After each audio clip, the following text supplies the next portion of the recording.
Como lidar com a insegurança e a autocobrança no início da prática clínica? Meu bem, eu sei bem como é isso. Vem, me escuta, pega na minha mão, vai dar tudo certo. Se você tá no início da sua carreira, tá se cobrando muito, se questionando se isso é realmente para você, fica ansiosa de atender os seus pacientes ou de imaginar em atender algum paciente, fica revisando todos os livros do mundo ou achando que você precisa fazer todos os cursos e especializações do universo.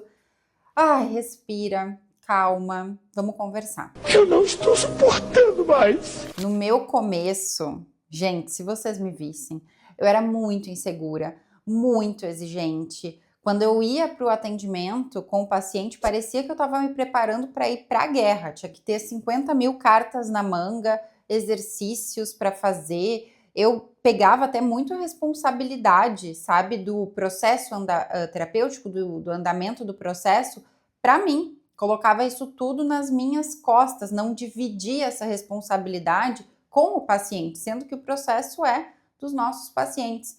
Então, juro para vocês, assim, que eu sou a pessoa que mais se cobrava do mundo, mais autocrítica do mundo. Dramática ela, né? Do mundo! Ai, coitada, sim, sofredora, tá?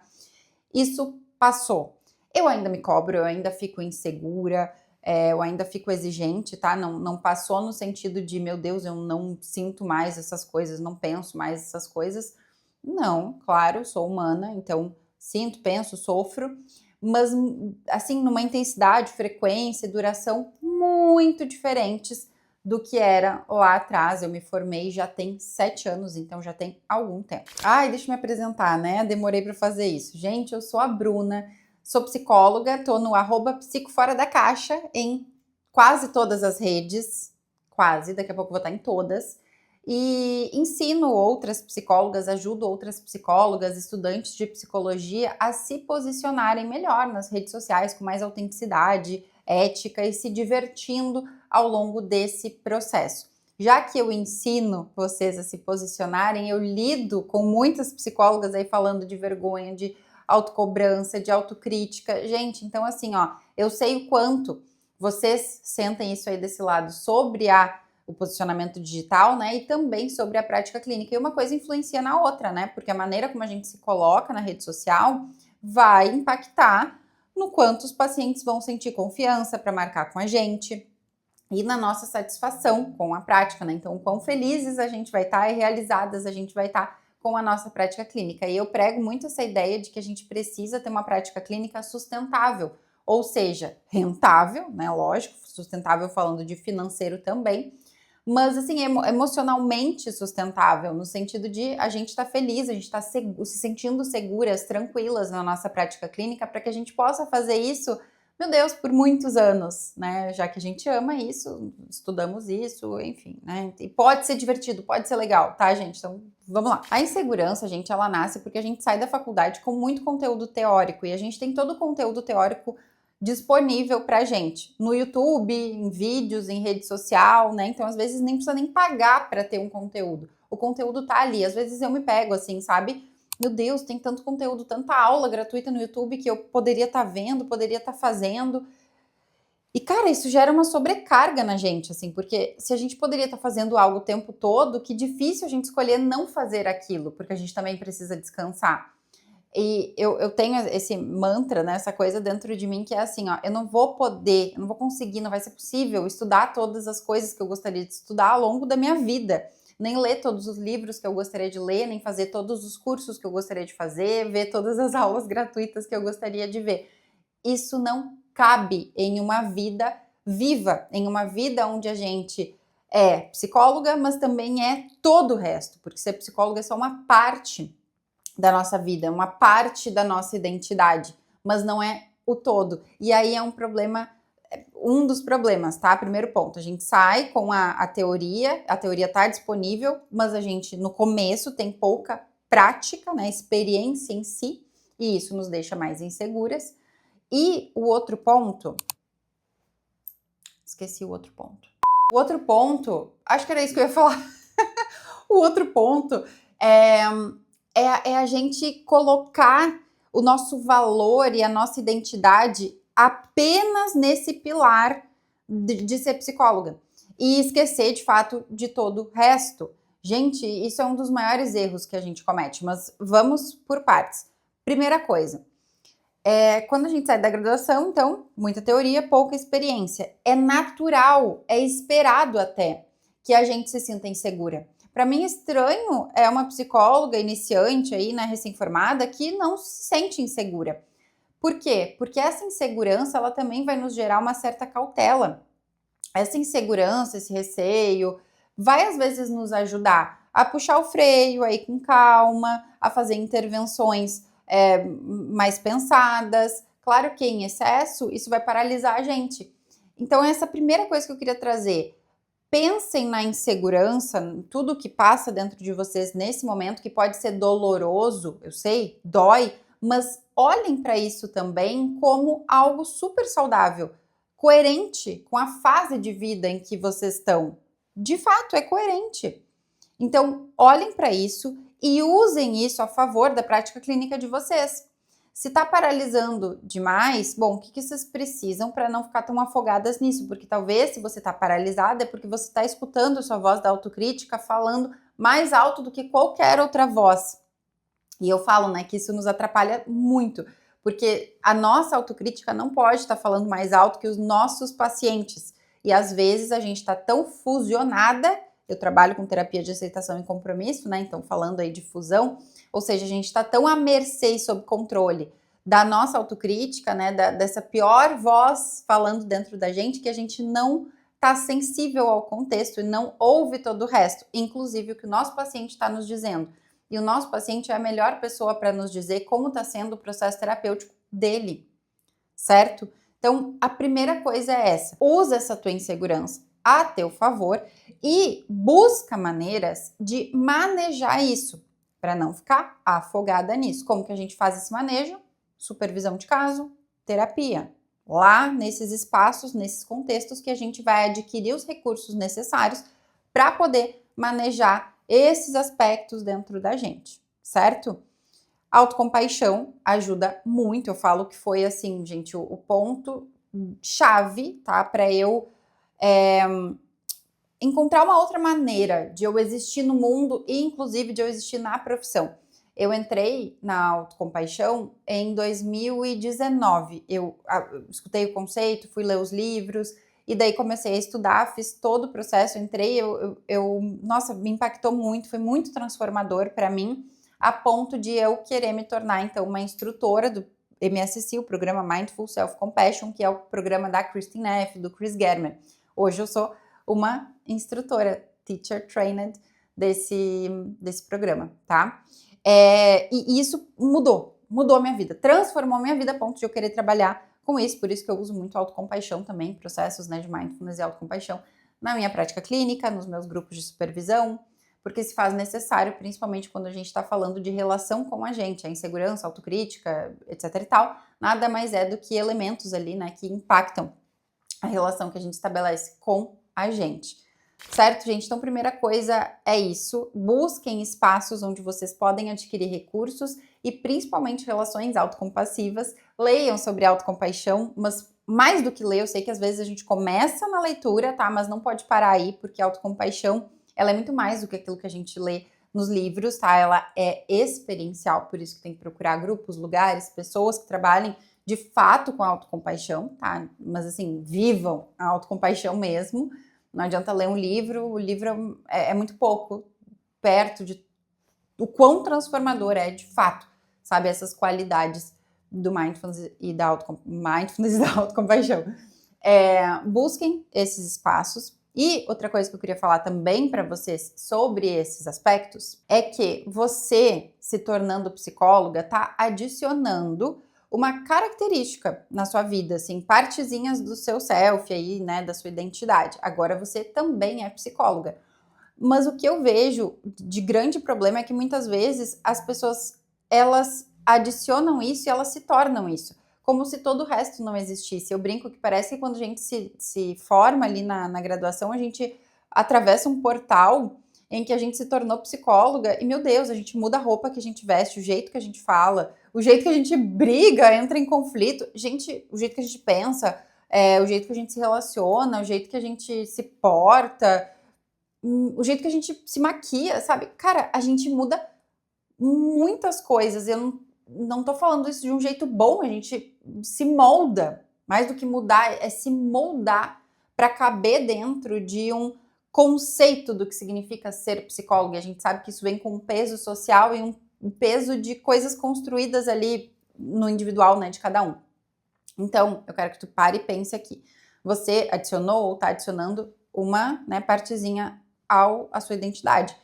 Lembra que você está adicionando essa partezinha, você não está se tornando essa partezinha. Ser psicóloga é uma parte importante da sua vida, muito provavelmente, é uma parte importante da minha vida, mas não define quem eu sou.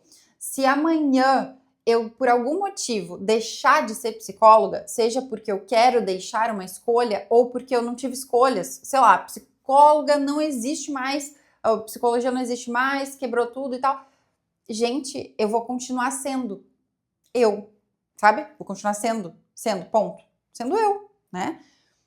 Por quê? Porque ser psicóloga não me define por completo. Como eu falei, é uma parte. Lembrem disso, para que vocês não se percam de vocês aí nessa transição, nesse momento, novo momento de vida. E isso pode levar um tempo para você entender quem você é quando você também é psicóloga. Ai, que poético isso, né? Mas, gente, isso é muito real, tá? Abri mão do meu roteiro aqui para trazer isso, de fato, como eu penso, como eu sinto isso, como eu vivi isso lá atrás. A gente se perde, a gente vai para um extremo, daí talvez a gente vá para o outro, para tentar entender quem a gente é quando, né, esse papel é adicionado na nossa vida, e tá tudo bem.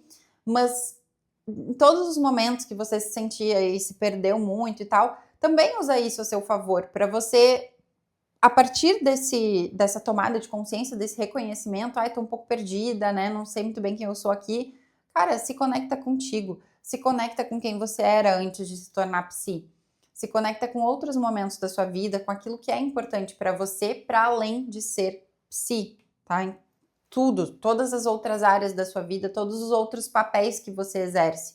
E pode ter certeza que você ter outros pilares na sua vida e cultivar, nutrir esses outros pilares, vai ter um impacto muito importante neste pilar, nesse papel de ser psi. Ninguém é só psi. Aquela pessoa que só nutre esse papel, sabe, só psi, enfim, fica muito em cima disso, em volta disso, vai ficar bitolada, vai ficar com um olhar muito enviesado e muito estreito, até da prática clínica, tá? Então a gente tá falando aqui de insegurança, mas isso tem tudo a ver com o que eu tô trazendo para vocês aqui, com, né, a maneira como a gente se relaciona com esse papel na nossa vida.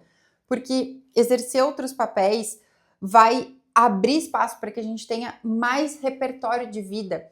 E eu vou te contar uma coisa, tá? Na nossa prática clínica, aquilo que a gente lê aqui, ó, nos livros, é importante, tá? Esse aqui é o Manual Internacional de Terapia de Aceitação e Compromisso. Aquilo que a gente lê no livro, ele é importante. Mas assim como eu, você desse lado talvez olhe esse livro, queira comprar também, inúmeras outras pessoas leram esse livro. Eu não posso botar todo o peso de ser psi dentro da teoria, da técnica do livro, porque isso é raso, isso é pouco. Estabelecer outros contextos em que a gente vai adquirir repertório de vida, de vivência, de arte, de relações, viver a nossa vida, sabe? Viver uma vida bem vivida é o que também vai dar muito embasamento para a gente saber se relacionar com os nossos pacientes. Somos seres humanos se relacionando com outros seres humanos na prática clínica. O livro, tudo que a gente estudou até aqui, os livros, os cursos, isso é a teoria, mas o tempero, gente, o recheio, o que embeleza esse bolo é todo o repertório de vida que a gente vai estabelecendo, adquirindo, e é a maneira como a gente se relaciona com a gente, porque muitas vezes a gente vai ter lá na nossa frente um paciente que está passando por algo muito parecido com o que a gente está passando, ou já passou, ou ainda vai passar. E como é difícil isso, né? Bom, o que a gente faz quando tem um paciente ali na frente com a mesma queixa, com o mesmo sofrimento que a gente tem na nossa vida? Cara, não vou te dizer o que fazer, porque isso depende, né?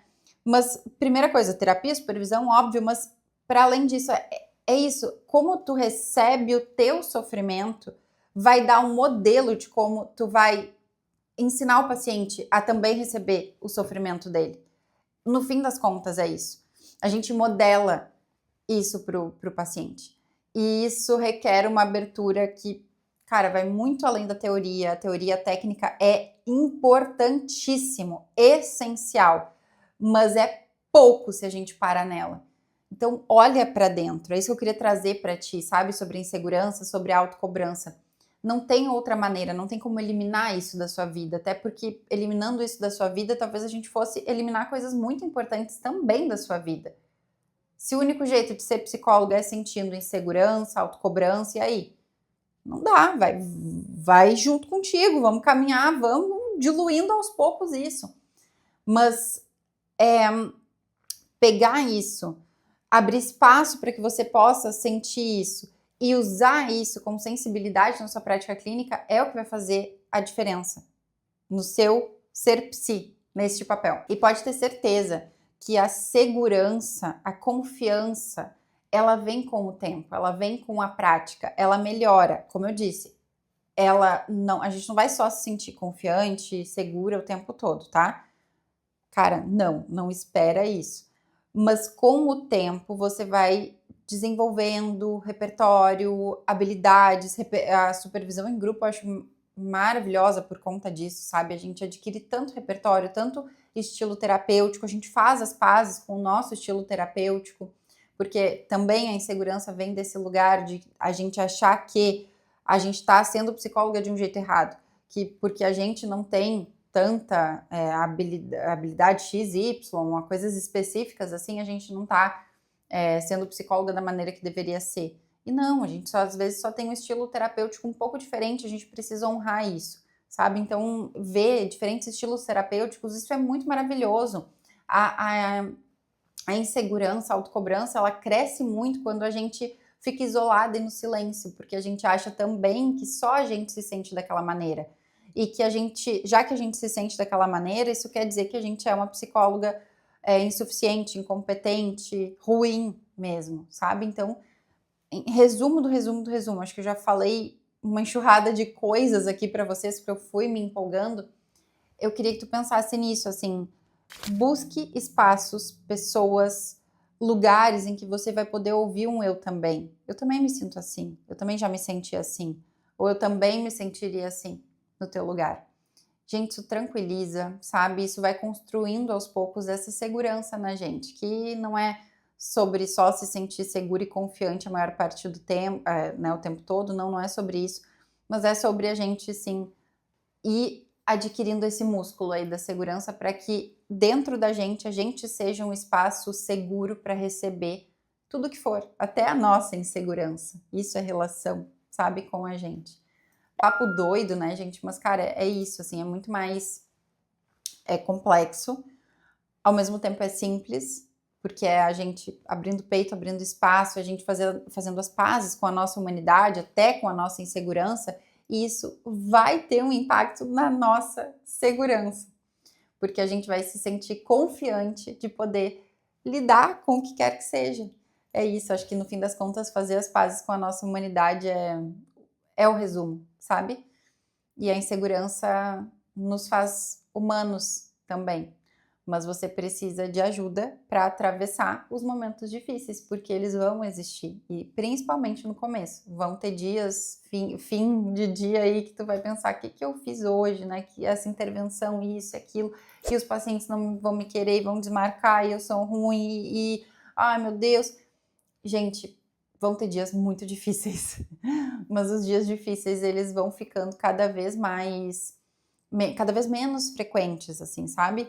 E os dias bons, assim, cara, e a transformação que a gente vê acontecendo na vida dos nossos pacientes, isso vai pesando cada vez mais, isso vai ocupando cada vez mais espaço, até o dia que você vai olhar para trás e vai ser difícil até de lembrar como você se sentia lá no passado.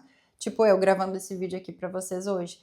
Eu lembro de como era difícil, eu lembro de falar na minha terapia que a insegurança estava tão forte, assim, que parecia que eu tava flor da pele, parecia que eu não tinha casca, que eu não tinha pele, que eu tava em carne viva, assim, eu descrevia dessa maneira mesmo, tá, gente? Pra vocês verem o quanto me doía. Eu já pensei inúmeras vezes de largar a profissão, de não ser psicóloga. E pensei mesmo, tá? Não passou pela minha cabeça assim rápido. Não, eu já cogitei, eu já fiz planos de fazer isso. Lá no começo da profissão, eu diria que assim, os 3 primeiros anos para mim foram muito difíceis, muito. A, a, a pós-graduação, né? A graduação, no caso, depois de eu me graduar, virar psicóloga, já engatei especializações e tal, mas isso escancarou minha autocrítica de um jeito que eu nem percebia o quão forte era. E às vezes é isso que acontece com pessoas que já têm isso, assim, já, né, tem um padrão de exigência bem alto consigo, se forma e por ser algo de carreira, né, uma área importante da vida, isso escancara ali uma autocrítica muito forte. Então, queria contar isso para vocês, assim, que eu já pensei em desistir muitas vezes e hoje eu olho para trás e eu lembro quão sofrido era, mas eu tô num lugar muito diferente, assim, com a minha profissão. Hoje eu fico feliz de atender, gente. E lá atrás era muito difícil, muito difícil. Eu me preparava como se eu estivesse indo para a guerra, eu ficava muito ansiosa, eu ficava pensando como é que seria a sessão, depois da sessão eu ficava pensando o que eu tinha que ter feito mais ou menos. Era um caos. Hoje eu só fico feliz, sabe? Estudar se tornou mais tranquilo, mais agradável. E eu super estudo até hoje, né? Assim, eu sou bem envolvida com a teoria mesmo. Mas assim, é isso. A teoria é uma parte, a relação que a gente tem com a gente vai fazer muita diferença na maneira como a gente está ali com os nossos pacientes. Então é isso, hoje estudar é legal, atender os meus pacientes é legal, dar os grupos de supervisão é legal, por isso que hoje eu tenho o grupo de supervisão que é só para psis recém-formadas, que eu chamo casulo, que tem até 1 ano e meio, 2 anos de graduação, porque é o espaço que eu queria ter tido lá atrás, assim, bem para cuidar das minhas inseguranças, das minhas incertezas, das minhas dúvidas, das minhas angústias. Porque, meu Deus, teve muito tudo isso. Se esse vídeo fez sentido para você, me deixa saber, tá? É bem importante saber como tá chegando aí desse lado, principalmente porque eu tô falando com pessoas, né, passando por um momento muito sensível, muito específico, que é se graduar, né, que é adquirir esse novo papel da vida. Então me manda, tá? Um comentário aqui, quero ouvir de ti. E se você tiver alguma ideia de outro conteúdo, também deixa um comentário, porque é aquilo que eu sempre falo, seu comentário pode virar o próximo vídeo aqui do canal. Oi, parabéns, colega! Ah, somos colegas, né? Ou quase colegas. É isso, me conta aqui embaixo também, né? Já se formou? Não, quero saber em que momento da fase exatamente aí, né, dessa transição tu tá. Um beijo, vídeo entregue, até a próxima!